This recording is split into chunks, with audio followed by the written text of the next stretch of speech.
Hello, What Culture? My name is Simon Miller, and the first question you're probably asking yourself is, Simon, why are you wearing sunglasses?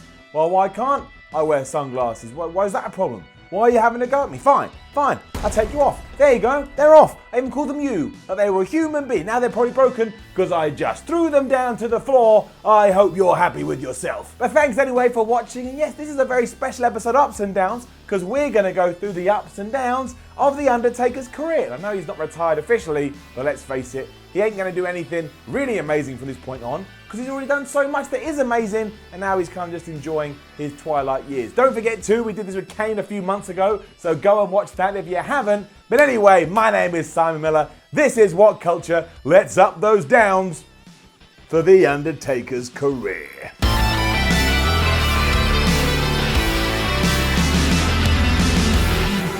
We'll start where The Undertaker himself started, and that was his debut within the WWE, and my word, was that awesome. It gets an up, and in fact, let's start crazy. Let's go nuts straight away. It gets the damn golden up. It's hard to do it justice today, because you had to be there, man.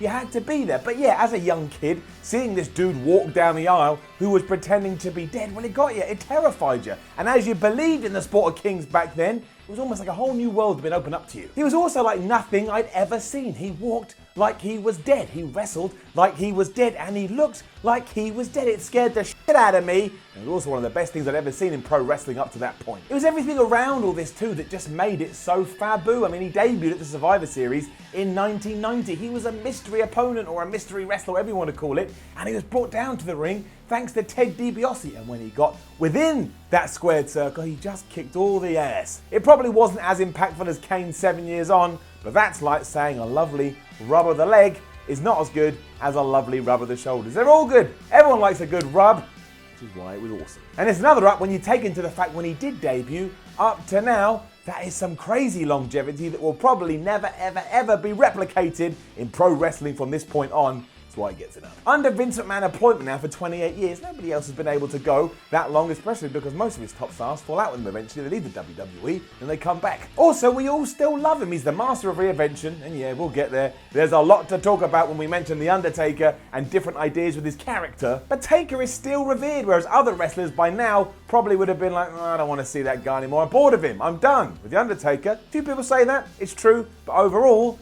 we still got mad. Well, we just love the guy. His run has been so good, despite some downs, it doesn't even matter what he does from here onwards. He's such a legend, and when he does finally decide to take that long walk and vanish from our television screens, we'll always look back and go, that was one wrestling hero. I miss him. But yes, it has been a long road, and that's when some of the problems start to come in, because while his debut was awesome and he exploded onto the scene with rage and power, for some reason, one of the ideas we had right back in the day, which no one talks about now, we don't remember it, absolutely sucked. This gets a down. Happening in the 90s, for a long time the Deadman was just used to take on other monsters whose careers just happened to be coming to a close, or at least were in the WWE. King Kong Bundy, Kamala, Mabel, all these matches were exactly the same, and yes, while The Undertaker still managed to kick ass, they didn't leave much to the imagination, and really, if we're being honest, we're going into our honest gland and ripping it out, they were a little bit dull. It happened throughout the years as well, with the Phenom's aura and status being used to try and get the likes of the Great Khali and Heidenreich over, and that didn't go well now, did it? It was also something that nobody wanted to see, but fair play for The Undertaker to go along with it. There's one thing you can always say about the real name Mark Calloway: he was a company man and one loyal son of a...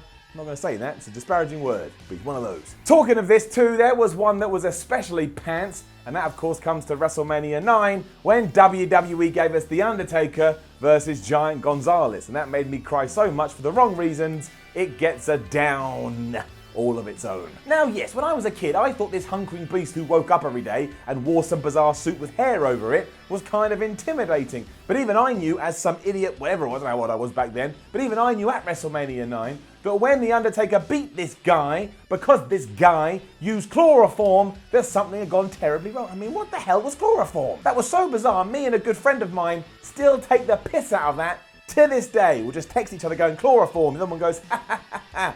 It was a joke. They clashed again at that year's SummerSlam, and once again it was just one big pile of meh, which ties into everything we were saying a few minutes ago about The Undertaker being utterly wasted throughout the 1990s, or at least a big portion of it. In short then, he did have to put up with a lot of nonsense, and that should have been true when someone backstage went, you know what, I know what we can do with The Undertaker.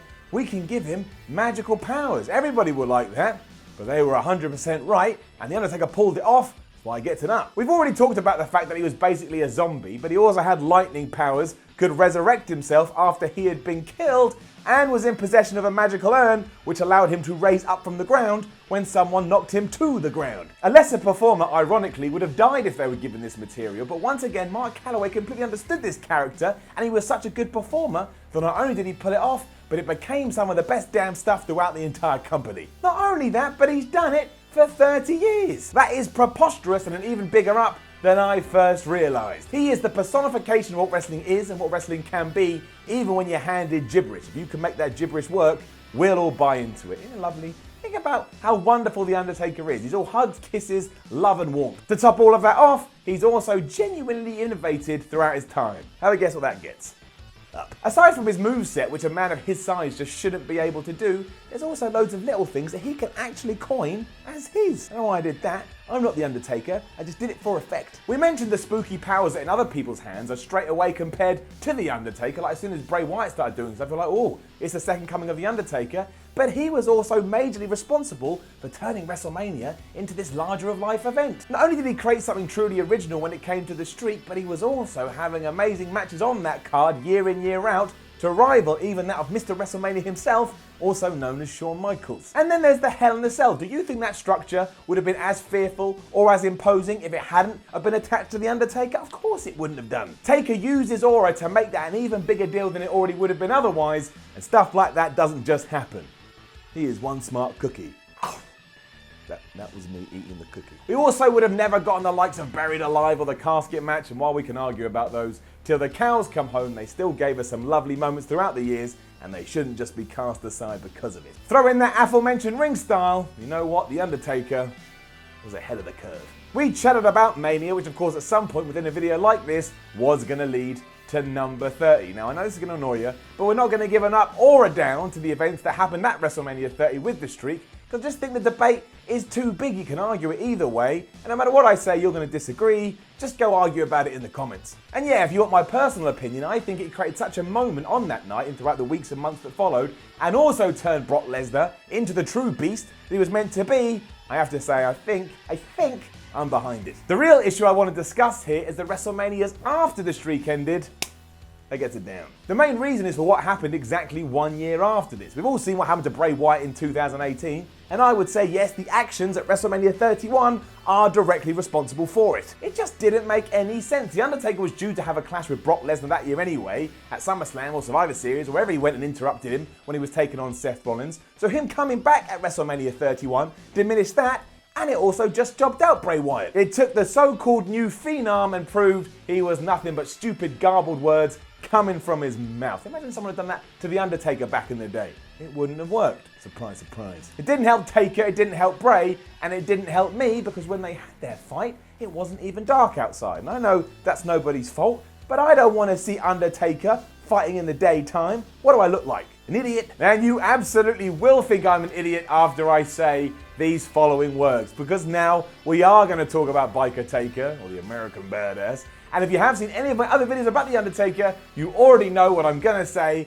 but that reincarnation of the Deadman, it's getting a down. You know what else? It's getting the brown down. Get this. I'm locking my door this evening. I am locking my door. Straight up, I just didn't like this version of The Undertaker. I know, loads of you do, because loads of people came to wrestling, and the very first incarnation of The Undertaker they saw was the American Badass, and that's why I understand, because that was the same for me the other way around. I had Deadman Taker, so when he comes back riding his motorcycle like he's a real alive human, fuck off. It made no sense to my brain, and it still doesn't, and it never will. Because when I see The Undertaker, I'm seeing it through the eyes of a 6-year-old, and that sounds creepy and weird, but I'm the 6-year-old. The point is, nostalgia is really powerful, and I could just never accept it. And I get it too, we were entering a more realistic era here, so somebody walking around going, oh, I'm dead, well, that probably wouldn't have worked. However, this was not the alternative. When I think back to that era, do you know how much I remember about the American Badass version, the Biker Taker version of Undertaker? Not a lot, because nothing stood out to me, and nothing hit me in the happy times. It wasn't my Undertaker, damn it, so if it is your Undertaker, that's cool, I get it, but unfortunately for you, I'm in control of the ups and downs, and it's getting it down. There are plenty of feuds and programs that we could talk about when it comes to The Undertaker though, because let's face it, he's had loads. But just for like a little shout out, I want to focus on two specifically, and I think they surprised us all. They rised above our expectations, and I always like that's going to happen, so everything I'm about to talk about gets it up. The first is his program with Edge in the mid-2000s. I never thought in a million years I'd enjoy it as much as I did. It started at WrestleMania 24, and from there, it just got better and better. Not enough people talk about their SummerSlam Hell in a Cell clash, which even today holds up. And it doesn't even matter who won or lost the feud, because Edge came out the other side twice the star he was before he went in, and that's when you know wrestling's done something right. The other was Batista, undoubtedly WWE's best feud throughout 2007. It was just two big dudes cripping the crap out of each other, but also making sure it was damn entertaining from start to finish. It also gave a huge rub to Big Dave and proved some naysayers wrong. The Undertaker was far from done, and he had a bit more left in the tank. Back to the downs though, because talking about stuff left in the tank, yeah, we got to talk about that false retirement. Down. Now, don't get me wrong, if The Undertaker thinks he can keep going or just keep appearing at WrestleMania every year until the day he dies, more power to him. Who am I to challenge someone that has given so much to this business? If he wants to keep popping up every March or April, like I say, until he's in the ground, you do it, Undertaker, and more power to you. But the retirement angle following his match with Roman Reigns was just so beautiful and so emotional and so well done that given 12 months later it was almost as if it never happened. Well, I think as a fan, looking at it from a fan's point of view, that wasn't the greatest idea in the world. I think the real sadness comes from that final shot at WrestleMania 33 where he did leave his hat, gloves and coat in the ring. That meant something. It had the feels. Now though, when you think about it, you got to put a huge asterisk next to it, and no one likes an asterisk. When have you ever seen an asterisk next to the word, gone and look what it's referring to and gone, yeah, you don't, you go, oh great, that got ruined. That's how I felt with this. Throughout this piece, we've mentioned how Taker always wanted to change it up. And aside from that time where he just decided to wear a bandana for a while, I would say his biggest shift in history came when he became the Ministry of Darkness Undertaker during the Attitude Era. And yeah, like a lot of that period, a lot of it doesn't hold up today. In fact, you watch it and go, why did I enjoy this? This is embarrassing and offensive. But when it comes to the Ministry of Darkness, I think it kind of works because one simple sentence sums it up. How f***ing scary was that shit? Much like when he debuted, Undertaker found a way to bring back that fear by starting a cult and continually indoctrinate other wrestlers to come and join him. It was the definition of screwed up, and you heard that word, it's getting up. There were some downsides, such as the higher power being revealed as Vincent Kennedy McMahon, but the build up to that was great, and so yeah, we had to have some stupid twist that ruined it, but you can't help that. Sometimes it's better to enjoy the journey rather than the destination. But it was over-the-top madness that was done with so much confidence that it didn't feel that way at all. And also, throughout this little period, The Undertaker had some of the best music he's ever had. Remember that one of WWE or WF, the Music Volume 3? Wow, ba-na-na-na-na. That kicks ass. And one last up for The Undertaker, when at WrestleMania 23, he grabbed WrestleMania by the lapels, he brought it into his face and said, you know what, WrestleMania, you know what, you're mine now, and from here on out, I'm going to have good match after good match, and everybody's going to be talking about me. Up. 23 is where he clashed with Batista, then at 24 he was doing it again with Edge. Then we had those two matches against Shawn Michaels, which we'll probably talk about till the end of time. And then after that, he did two more with Triple H, which while different, was still absolutely excellent. Following that was CM Punk, and we all remember how that made us feel and how damn good it was. He was already a Hall of Famer long before all of this, but afterwards he'd cemented himself as one of the best of all time. And if you think otherwise, well, you may just be crazy. Now, don't forget to leave a comment below and let us know what you think about The Undertaker, including the fact that I don't like the American Badass. Like, share, and subscribe. Head over to WhatCulture.com and read yourself some articles. Then follow WhatCulture on Twitter and WhatCulture WWE. My name is Simon from WhatCulture. Thank you for watching. And if somehow, unlikely, The Undertaker ever watches this, I just want to say thank you for the memories. Thank you for having one of the best, if not the best, characters in wrestling history. And thank you for entertaining me for all these damn